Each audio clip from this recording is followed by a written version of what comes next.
Walada jan kersha makna bai pong ya jing mu jing perkan jong ai la ban rong man kapor bayang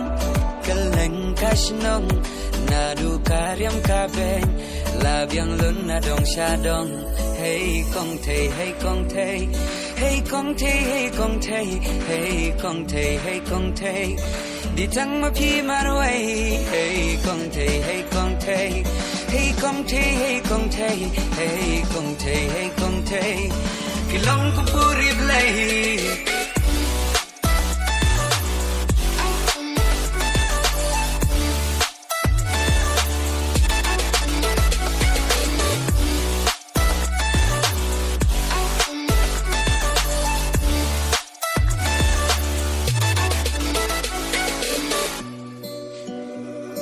Wala impong jeans ni juta ki makeup baro saw ayom hangate im juklop bania jong kiway dang lahi jong la jong compare la isok mo la ide na nong kendong jinglong baja nai halaka smart casting ibatip ke syekatiu ibatip ka kami mesim ka kende wan min nga rumah bang ada tang dik ba inong ijonga ki kentin balung ya donut ki penom ngam jung ya bangat pe ye ping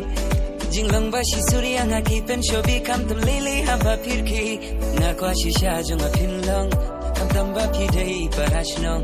ajing yem jong api on kirsiu ban pendap jingi kudur babriu jingi hon jingi thiang hamba pen barokiyang man kapor bangadon hajan jong pi da jingi pi pendam yadanut teli hajing be jong kal you be batiang ban yo jingi napi shisang adas liang dahara bas tempen kende ka shadam ngala itik kum ka kunsim jingi bajanai hapi jutang ak leila da piru kis ngoya dai nga kwa shisha jong pinlong kam tamba pi dai barashnong ajing im jong api on kersiu bat pendap jingi kudur babriu walada jan kersha makna bai pong ya jing mu jing perkan jong ai la ban rong man kapor bayang keleng kasnong nadu karyam kabeng labyang lun na dong shadong hey kong te hey kong te hey kong te hey kong te hey kong te hey kong te đi thăng mà phi mà nuôi